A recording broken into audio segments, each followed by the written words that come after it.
rero nk'ibisanzwe murabizi ko gukora imibonano mpuzabitsina tubanza gutegurana nk'ibisanzwe nk'uko nsanzwe mbibabwira cyangwa se mbibigisha. Nk'ibisanzwe banza gutegura uwo mugiye gukora imibonano mpuzabitsina, umugabo wawe cyangwa se umugore wawe, mugategurana.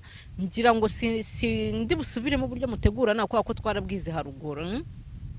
So rero iyo mumaze gutegurana mugera mu gikorwa cy'imibonano mpuzabitsina, hanyuma mwagera mu gikorwa mugakora imibonano mpuzabitsina, ugasanga umugabo wenda ari gukora imibonano mpuzabitsina ugasanga aracumita cyane, reka bari cyo kinyarwanda cyiza mbivugamo, ugasanga acumitana imbaraga. Kandi murabizi neza ko ibyo bintu ntabwo sinavuga ngo ni bibi, ariko kandi sinabyiza. Kwa ko hari igihe ushaka gusunikana imbaraga, hanyuma noneho ugasanga ufite imboro ndende cyangwa se imyanya yawe y'ibanga ni minini cyane. Ugasanga wangije uwe muri mu gikorwa cy'imibonano mpuzabitsina, ugasanga bipushinze cyangwa se bisunitse kwa kuri gukorana imbaraga nyinshi, bisunitse bigeze kumura. Noneho byagera kumura bikaba ngombwa ko umugore ari bupushinge cyangwa se we kari bwisunike, ugasanga agize cya kibazo cyo kuba yanya, kubera ko wasunitse cyane cyangwa se warongoye cyane ukoresheje imbaraga, kandi uzi ko imboro yawe ari nini. Hanyuma umugore bituma asa nk'uwikanira akanya. Icyo nicyo nyine kiri mu bintu bibitera. Icya kabiri kindi, mushobora kuba umugore igihe mugiye gukora igikorwa, igihe mugiye kujya mu gikorwa cy'imibonano mpuzabitsina yariye ibiryo byinshi. Ugasanga wenda tuvuge ni nijoro, umugore arariye inda arayujuje, urahaze. Umugore arahaze, yamara guhaga ugasanga mugiye mu gikorwa cy'imibonano mpuzabitsina, mugiye kuryama nyine, mwagera mu gikorwa cy'imibonano mpuzabitsina ugasanga umugore kwa kugereye ibiryo byinshi, kwa kumurongora none hakishima, kubera ko hari nk'igihe, ariko kubera ko nyine iyo umurongo yakishima asa nk'ubyimbye muri we, kwa ko umwuka ahita wihezamo. Umwuka wihezamo, ntabwo iyo muri mu gikorwa umwuka iyo aryohewe ntabwo umwuka usohora. Umwuka noneho iyo awihejejemo nabyo bishobora gutuma anya, kubera ko yawihejejemo arasunika, hanyuma ugasanga nabyo bitumye anya. Burya kurya cyane mugiye mu gikorwa cy'imibonano mpuzabitsina ntabwo ari byiza, kubera ko nabyo biri mu gituma ushobora kunya ugiye mu gikorwa cy'imibonano mpuzabitsina.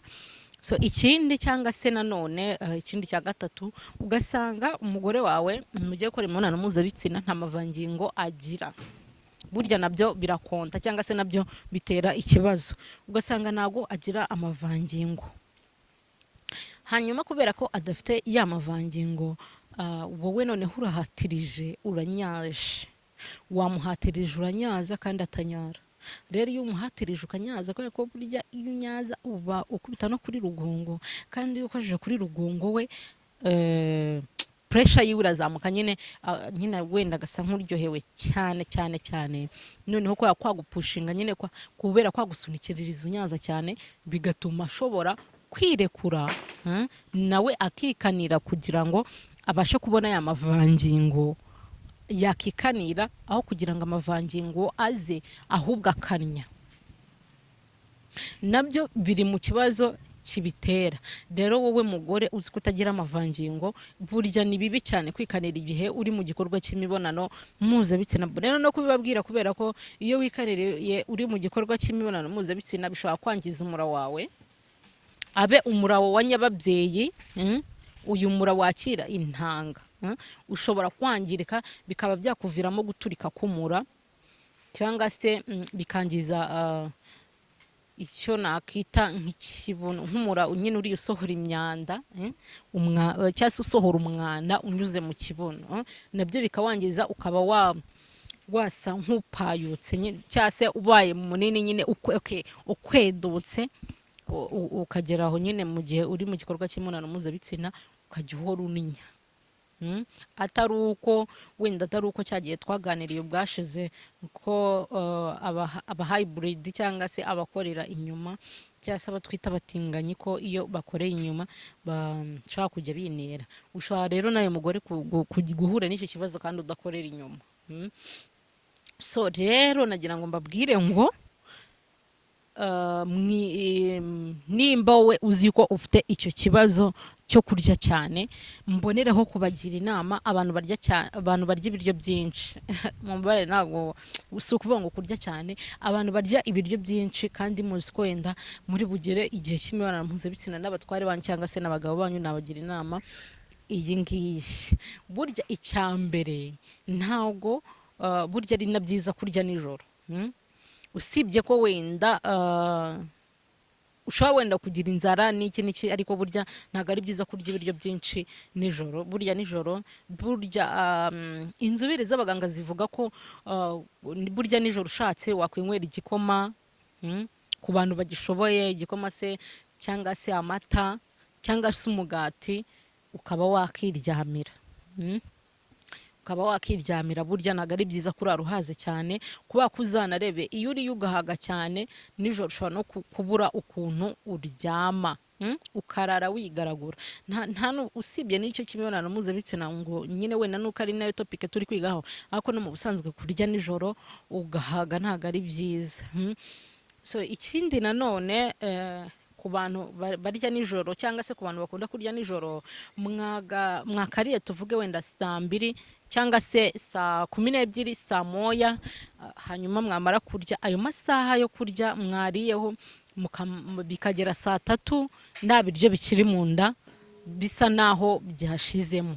Burya ni byiza kuryama wariye kare, ibiryo bikagushiramo, nta nubwo ubyimba. Niyo uri mu gikorwa cy'imibonano mpuzabitsina ntabwo ushobora kuninya nk'uko nabivuze, kubera yuko burya nta kiba kiri mu nda nyine, kwa ko igifu kiba cyakoze, wowe ukagera igihe cyo kuryama byagushizemo. Ariko iyo ugiye kuryama bya biryo bikikurimo, n'ubundi niho biba intandaro yo kuba ushobora gukora imibonano mpuzabitsina ukana. Rero abagabo bajyaga binubira abagore babo cyangwa se mwabaga mwe mwinubira abagore banyu ngo mukora imibonano mpuzabitsina bakanya. Nagira ngo babwire ko atari wenda atari ko bameze cyangwa se baremwe nyine, cyangwa se atari uburwayi. Si uburwayi, ni icyo kibazo. We mugore uzi gukora imibonano mpuzabitsina ukanya, irinde kurara uhaze, urye saa 12, saa 1 pororonje, nushaka utembere, hanyuma bigere saa 3 ibiryo byagushizemo, cyangwa se bigere igihe cyo kuryama byagushizeho. Nimba unabona uri buryo ukerewe, bireke winywera igikoma cyangwa icyayi wiryamire, burya ntacyo bitwara. Rero niba uzi ko ufite icyo kibazo, reka nizere ko gikemutse, kandi wenda n'uwari ugifite azanyandikire muri komenti ambwire, cyangwa se azamamagare nk'ibisanzwe ambwire cyangwa se ananshimira. So mwakoze kubana nanjye, ciao.